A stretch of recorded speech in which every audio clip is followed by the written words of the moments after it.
Hello, everyone, and welcome to the Centennial celebration for the University of North Dakota's Department of Communication. I am Kira Younce, and I serve as the department's Outreach Specialist Intern, as well as member of the Centennial Planning Committee and President of Communication Club. I kindly ask everyone to begin taking their seats so we can begin our program shortly. Thank you.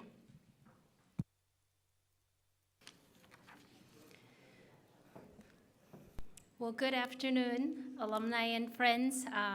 Finally, today is the day celebrating the 100 years of communication. My name is Soojung Kim, and I have the honor of serving as the chair of the Department of Communication here at UND. It is my pleasure to welcome you all to this exciting event, and where we're gonna gather to reflect the century of achievements, our memories, milestones, and then envision our future after a century more. We also want to extend a warm welcome to all of our virtual audience. This event is currently live streamed via Zoom, who chosen to be a part of this event remotely.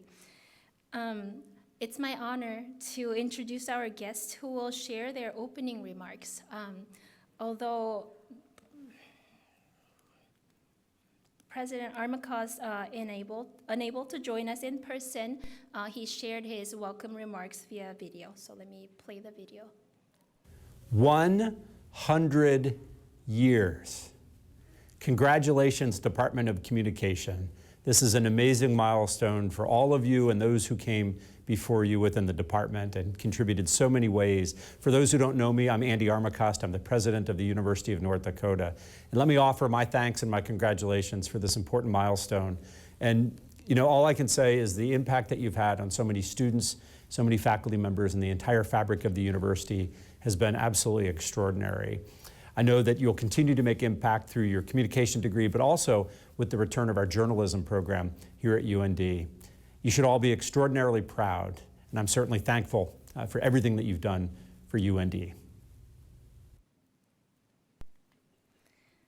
Thank you. Next, I'm pleased to introduce Provost Link, who is here with us today to offer his insights and welcome remarks. Provost Link.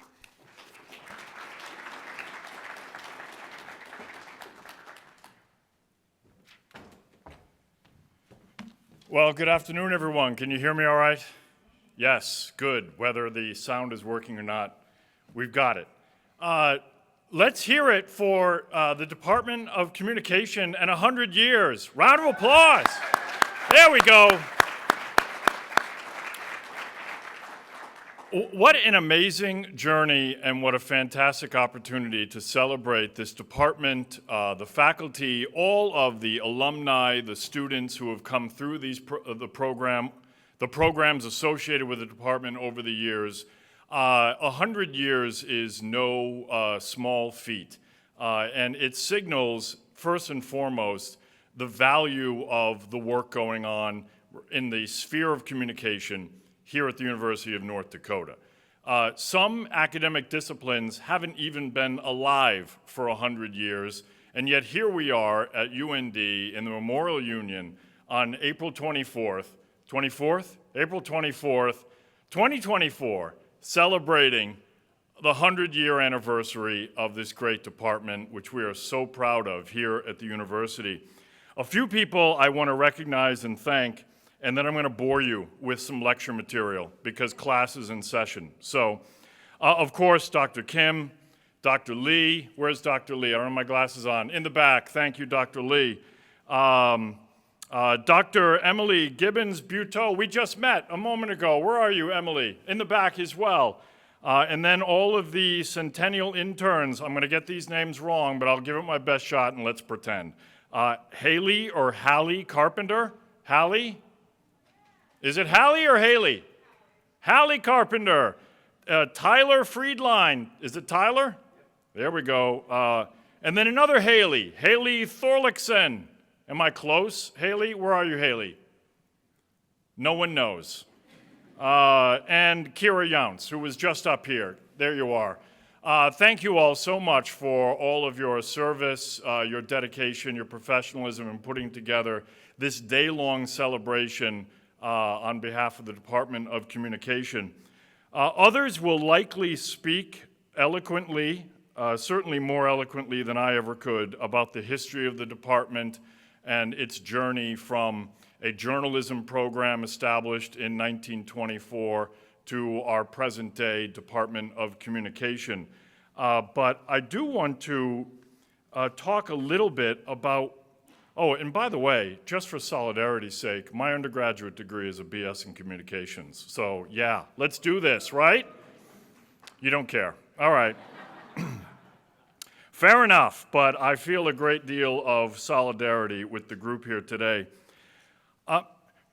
So all the faculty in the room, forgive me for not nuancing this a little bit more in terms of the history of communication theory, but I wanted to read a paragraph from Charles Horton Cooley's kind of seminal study of communication theory from 1909 called Social Organization, A Study of the Larger Mind. Who's read it? Show of hands.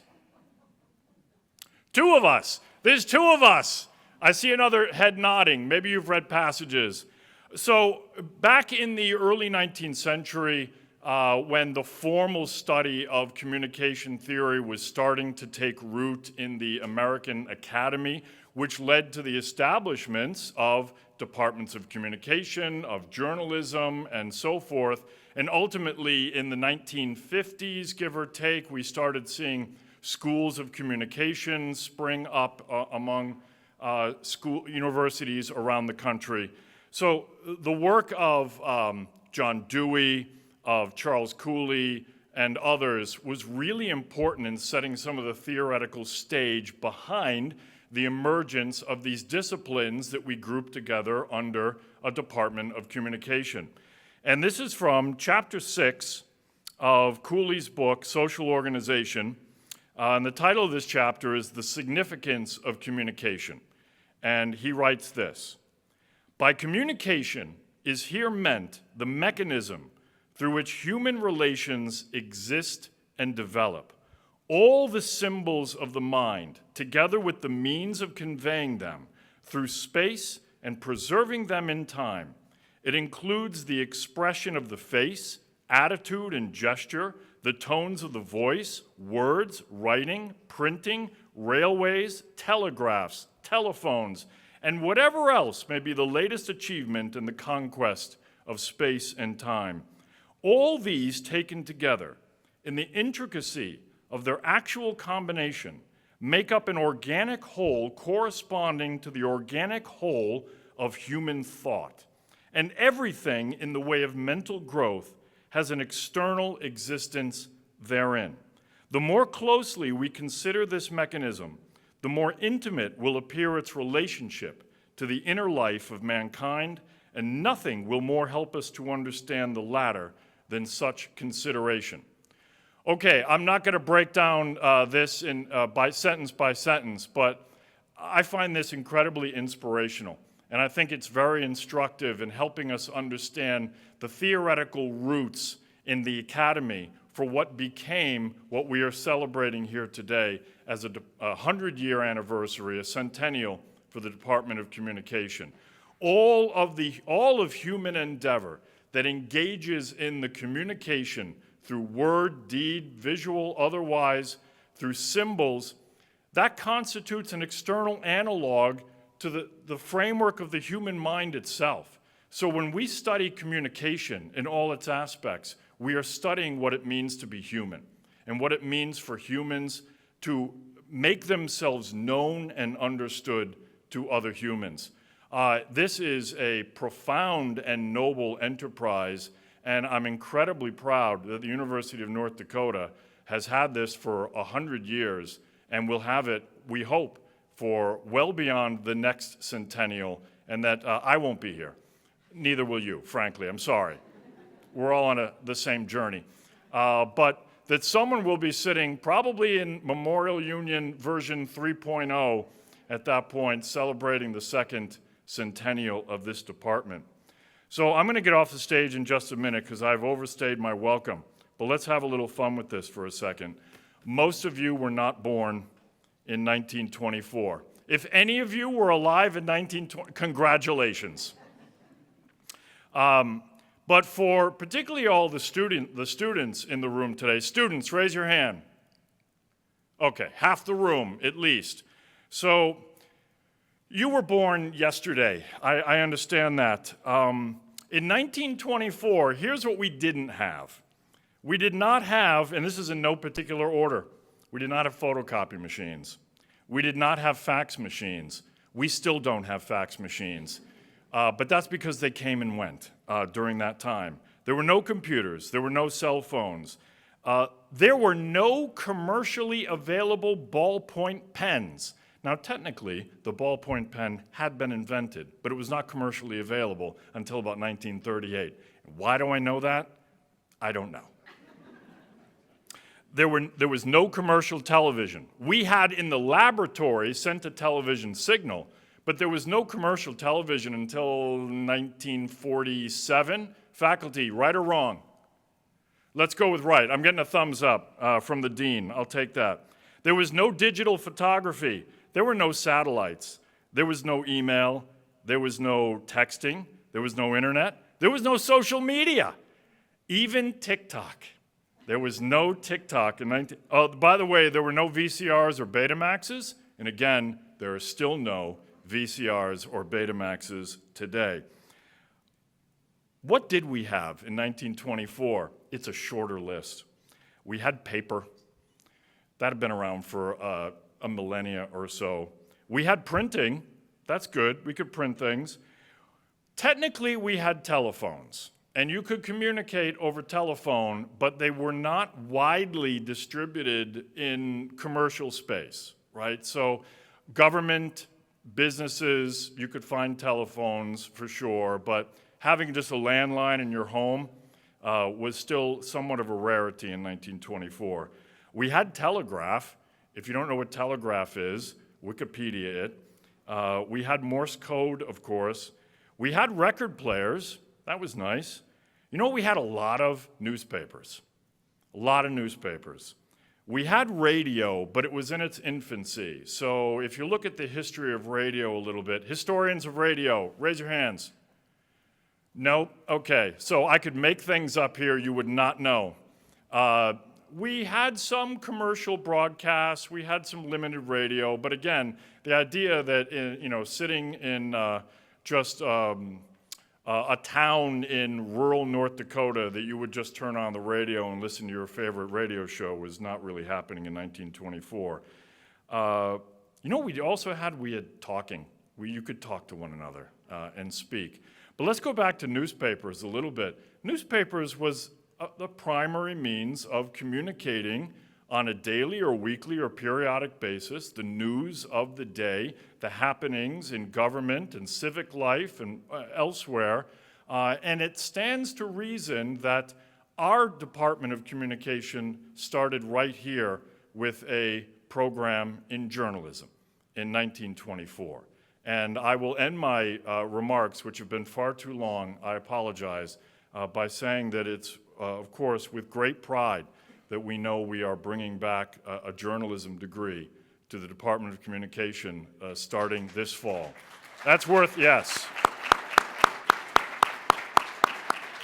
Thank you so much for giving me a few minutes of your time and for inviting me to the event today. Yes? Just so everybody knows, some of the very first experiments in radio happened here at the University of North Dakota, an old science building. Go UND! Woo! All right, thank you so much.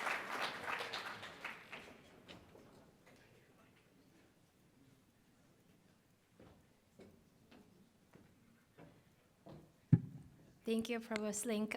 Next, I'd like to introduce the Dean of Arts and Sciences, Dean Brad Rundquist. Thank you.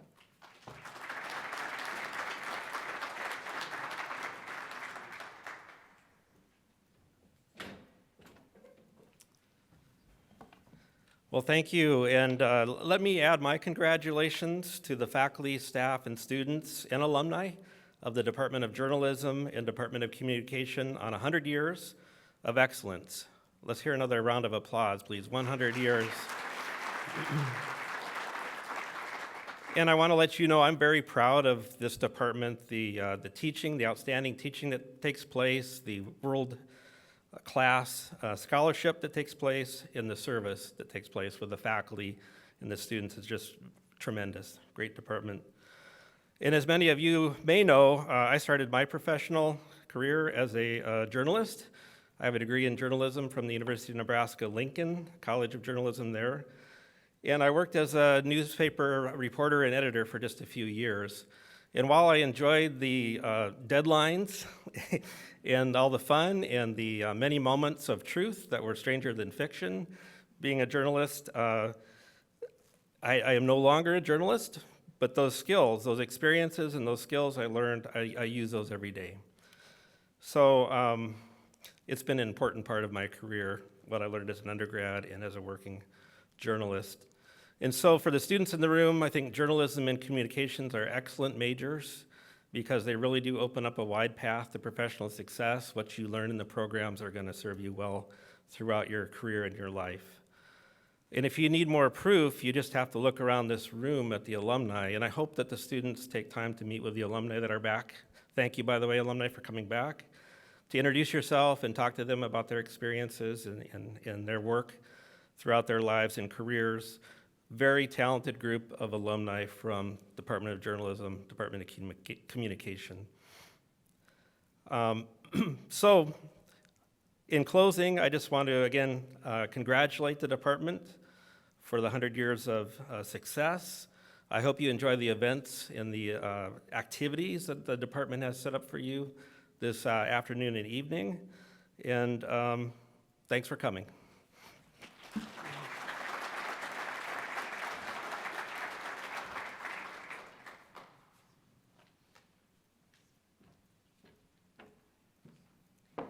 Thank you, Dean Rundquist. Since we started planning this event last fall, I had a pleasure of digging into a lot of history documents to learn about what was happening in the past 100 years. So many good things and a lot of the opportunities, some of the things that we are extremely proud of. So we put together a history presentation, and then I have a pleasure of introducing one of our alumni, John Bernstrom, and then one of our undergraduate students, Tieler Hess. So they're going to take us through the 100 years of our history.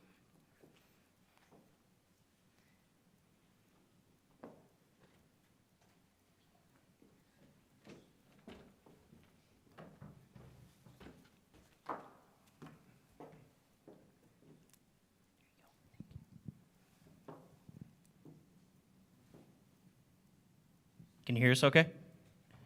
Yeah, hey, this is great. Hi, my name is John Bernstrom. I am an alumni of University of North Dakota, class of 2001, when I had a full head of hair. And I am Tieler Hess, and I am a sophomore currently at UND, and I still have my hair. Yes, yeah, thank you. We want to thank everyone for being here today as we come together as alumni, students, faculty, and friends to celebrate and share memories. And we want to share some of the key highlights in the UND Department of Communications history. Together, John and I will walk you through the 7 dimensions that have always been prevalent through all 100 years of our history. Those 7 dimensions include leadership, opportunity, learning beyond the classroom, resiliency, innovation, support, and vision. We will begin with leadership and show examples of how student leadership has been the core of this department from the very start. Back in 1920, 2 transfer students from Wisconsin and Minnesota came to UND. Frank Webb and Glenn Bruce began forging a new path for journalism education in North Dakota. Because of their action, UND hired its first journalism instructor, Lawrence F. Murphy, and began offering a minor in journalism for the first time. Frank Webb later became the longtime secretary of the UND Alumni Association, and he's pictured here with his family. In 1944, Dakota student editor Sally Oppegard initiated a fund drive for the Student Memorial Union. Sigma Delta Chi contributed over $10,000. The Dakota student article seen here about the Memorial Union was published on December 17, 1943. Fast forward to the spring of 1947, UND hosted the annual meeting of the North Dakota Press Association in Merrifield Hall. Student members of the Sigma Delta Chi served as aides for the convention. Sigma Delta Chi is seen here meeting to plan their action for the campus variety show called The Flickertail Follies.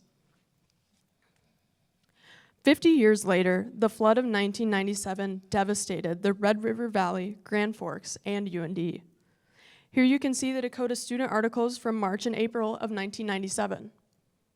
The article from March of 1997 was actually written by Mike Nowatzki, who will deliver the Hagerty Lecture today, shortly after this presentation. The Dakota student was determined to keep the UND community up to date and in the know before, during, and after the flood. The next dimension we'd like to talk about is opportunity, which leads me to one of the most unique and important experiences for many communication alum, Studio One. On July 1st, 1985, the School of Communication was formed. The former departments of speech, journalism, UND radio, and UND television merged under the leadership of Dr. Vernon Keel, the journalism chair. The reorganization created an opportunity to develop the Studio One television show directed by Barry Brody. Barry, you in here? He's not. I was going to point Barry out. I made a note. Okay. 1988 alumnus Marilyn Vetter said, Studio One was such a crucial learning ground. Being the news desk anchor prepared me for the pressure and nerves associated with a hot mic and a live camera. It made the transition into my first post-college role seamless. The program was the brainchild of Tom Bering, a communication student who was seeking broadcast experience. Barry, pictured on the right, and Tom met with Dr. Keel to give him the pitch and seek his feedback. Dr. Keel said, the energy in the room was incredible. Here I was with two bright, talented, energetic, and creative young men who had an idea for something that would benefit students, that would give the brand new School of Communication a unifying project and more visibility. And that would serve the entire university in a number of ways. Here you can see the first cast and crew of Studio One in 1987.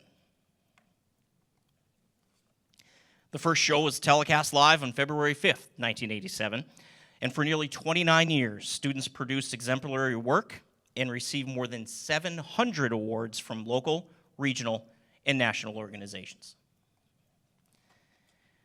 Now, many alumni and students also credit the Dakota student as one of the most favorable and memorable opportunities at UND.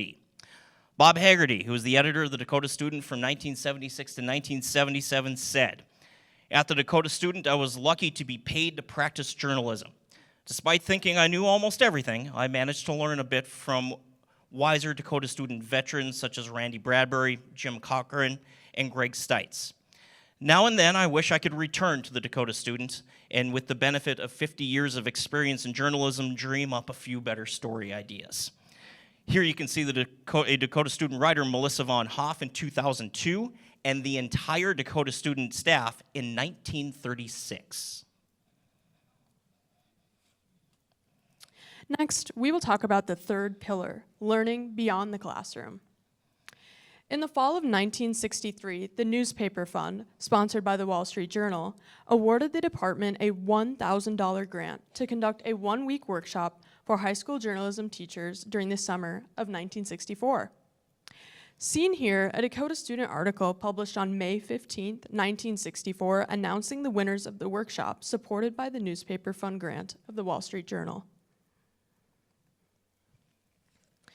In 1998, the Grand Forks Herald gave the school some extra funding, which it used to bring in a Pulitzer Prize-winning investigative reporter, Bill Gaines, of the Chicago Tribune.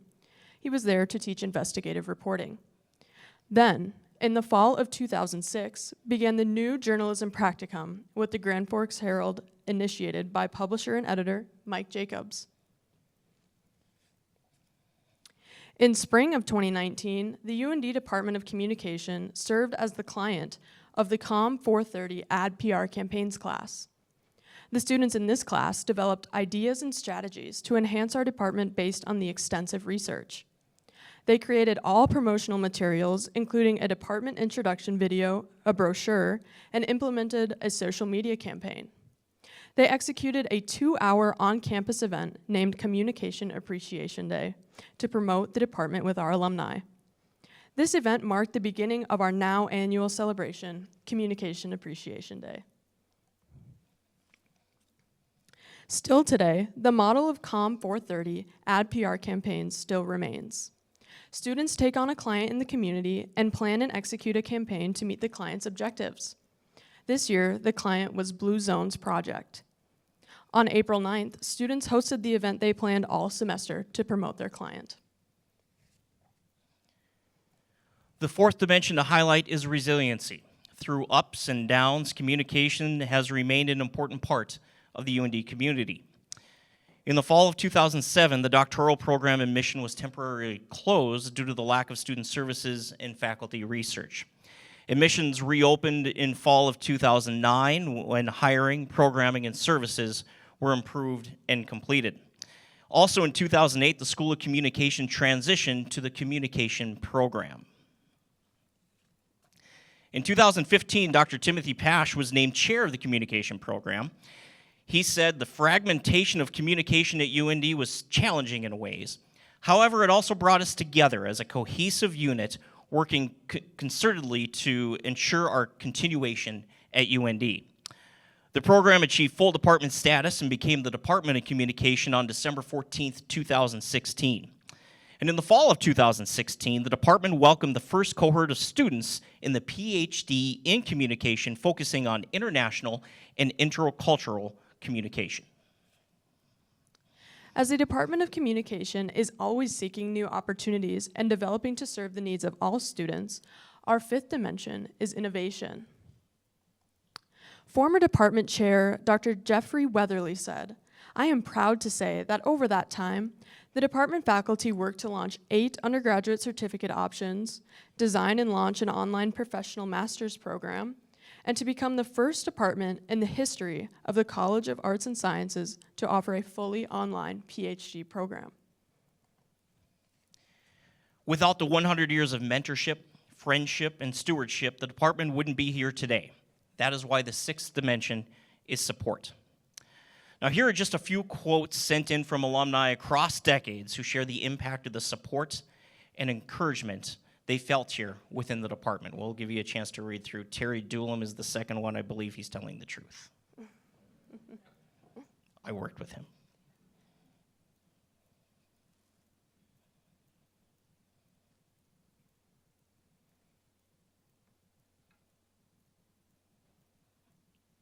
Okay, if you want to read some more, we'll pull it up later. Finally, as we look to the future of the department, our seventh dimension is vision. Starting in fall of 2024, the department will be once again offering a bachelor's degree in journalism.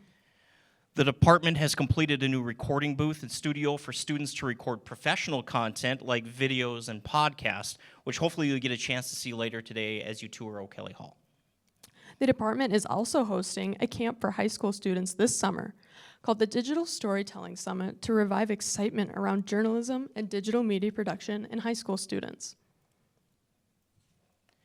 This quote from Dr. Tom Dietz summarizes the past 100 years of our history and the future of the department.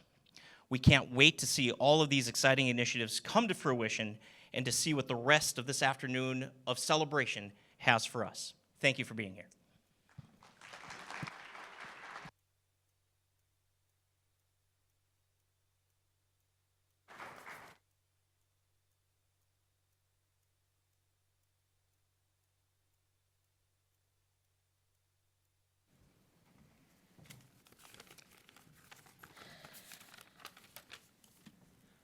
Good afternoon, esteemed alumni, students, and faculty members.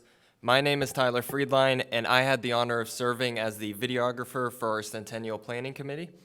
It's been an incredible journey being a part of this monumental occasion where we celebrate a century of excellence, innovation, and passion within our communication department. As we advance into the future of our department, we should look back on our history and our achievements throughout the last century of communication. In crafting this video, my goal was to bring alumni experiences at the department to light and to show how far our department has come and developed since 1924. 3 alumni came forward to share their experiences. Tracy Briggs, where are you, Tracy? Right there in the back. From the Forum in Fargo, and then Mike Burback, who can't be here today, from the St. Paul Pioneer Press, and Lisa Martinez from AURI. Where are you, Lisa? Right there. So without further ado, it is my pleasure to present the department history video with you today.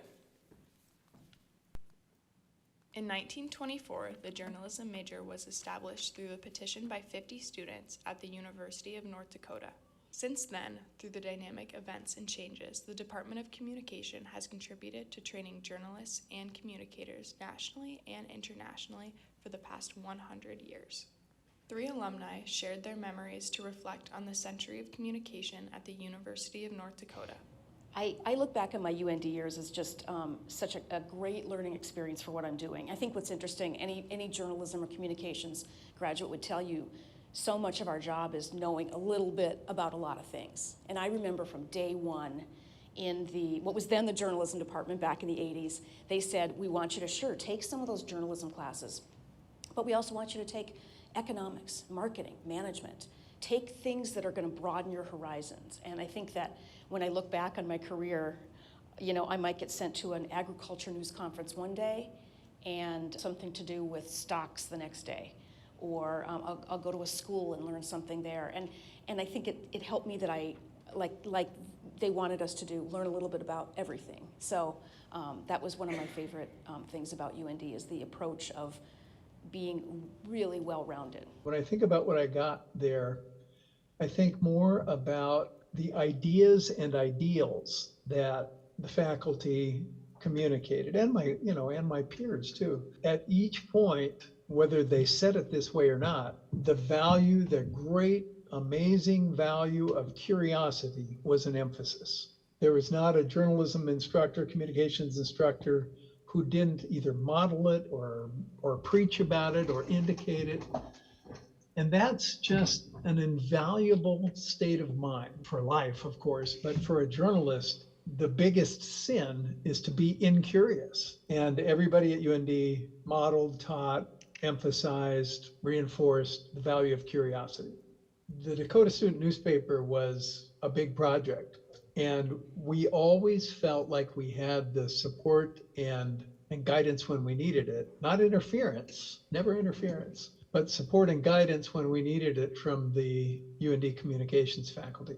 And I guess, I think of my work at the Dakota Student, my great opportunity at the Dakota Student as a project that was encouraged, supported, at times when I didn't get my other work done, tolerated by the UND communications faculty. In the 1940s through the 1980s, the Larry S. Schlosinger Memorial Scholarship Award was established, which is given to an outstanding graduating senior each year. A communication major was first introduced by integrating the journalism and speech departments. Advertising and public relations courses started to be offered, and the Studio One was established. In the 2000s through the 2020s, 8 undergraduate communication certificates and 2 graduate certificates started being offered. The 4+1 program started. The online professional master's program launched. The in-person and online PhD program started and continued to grow. An annual alumni mentorship program and communication appreciation day started. Particularly I remember a gentleman who was he's from Canada, he was a professor who drove down multiple days a week to teach his courses, and he was an advertising communications professor, and he was really great. I had some awesome professors who taught intro to media writing and some of the journalism courses, and even within public relations, someone who always had us working on projects kind of out in the community and also on campus. And so she really wanted to make sure that we got as much kind of real world experience as we could. So once we got out into the working world, we had some of that stuff to fall back on. Today, as we celebrate the department's 100th anniversary, we are thrilled to bring back the journalism degree. We look forward to cultivating the next generation of leaders in the coming years. Thank you.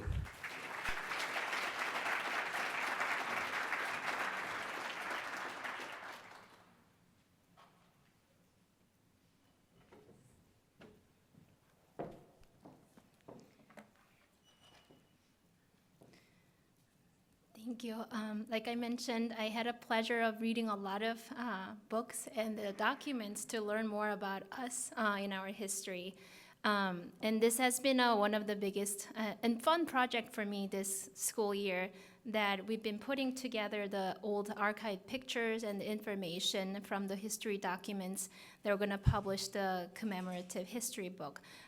We've been going back and forth. I know some of the people in this room helped me trying to figure out a couple of the words that lawyers couldn't agree on.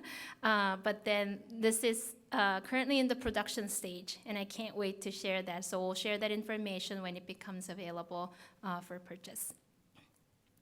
Okay. Now we'll turn our attention to the opening program, the Hagerty Lecture on Contemporary Media Issues. This year, we're honored to welcome Mike Nowatzki. His name already appeared in some of the slides. Mike has served as a communications director for the Office of Governor since Governor Burgum took office in December 2016. Mike earned a bachelor's degree in journalism with a minor in psychology from UND. He worked in the newspaper industry for more than 18 years as a reporter for a foreign communications company. Before we begin, I would like to take a moment to acknowledge the Jack Hagerty and Grand Forks Herald Endowment, which has been instrumental in facilitating discussions on important media issues for over the last 3 decades.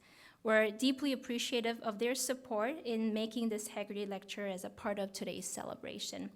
So without further ado, let's welcome Mike Nowatzki to the stage for his lecture entitled Just the Facts: Observations from the Dark Side on the Demise of Objectivity in Journalism.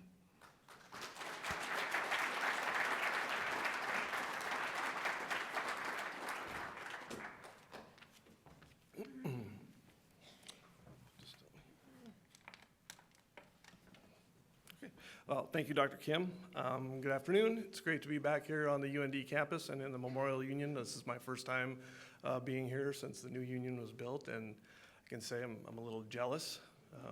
Being a middle child, it's kind of like after you graduate and move from home, and then the youngest brother gets all the cool toys.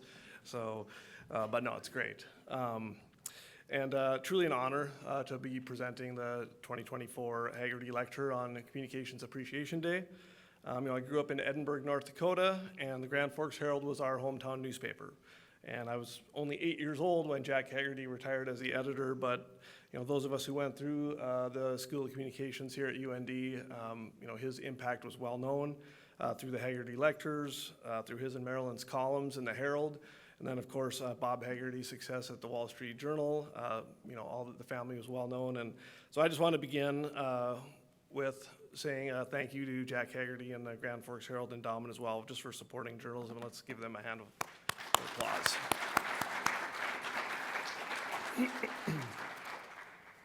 I'd also like to point out that my parents are in the audience, wonderful people, 6 children, all of us went to UND, so let's give them a hand as well.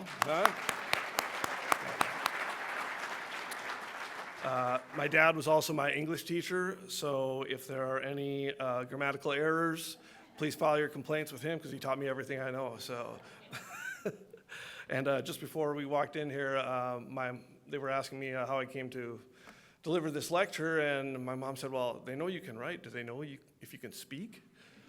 And we're about to find out, Mom. Okay. But when Dean Rundquist reached out about delivering the Hagerty Lecture during this 100th anniversary of the Department of Communication, and in conjunction, of course, with UND bringing back the journalism major, I'll admit I was a bit reluctant. Been out of the journalism, the news business for 7 years now, and anyone who's worked for newspapers or in radio or TV knows that there's a real camaraderie there, us versus them mentality, especially when it comes to holding government accountable.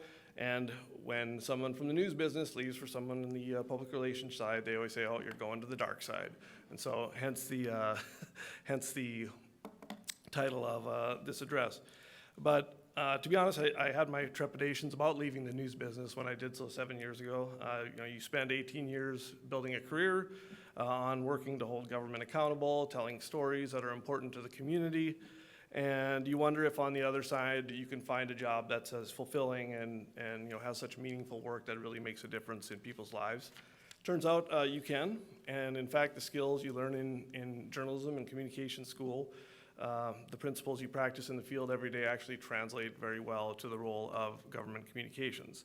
And looking back at my own education at UND, I was fortunate to have some great professors here who gave me the foundation for a career in journalism and public relations. And since we're talking about 100 years in history, I just want to take a brief moment to share some gratitude for some of the faculty who made a difference in my career trajectory. Starting with on top there, you see Richard Schaefer and the late Victoria Holden. They taught me to dig deep, keep asking questions, find the story within the story, be fearless in reporting and writing, but be fair. And I still remember, Dr. Schaefer's class, cold calling people straight out of the phone book. You just have to pick a name and call. He really taught us just to have no fear in reporting.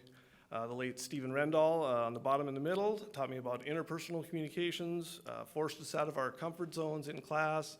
I still remember having to turn my chair inward and face somebody directly, make eye contact. He said you can't break eye contact, and talk about uncomfortable with a student you don't know.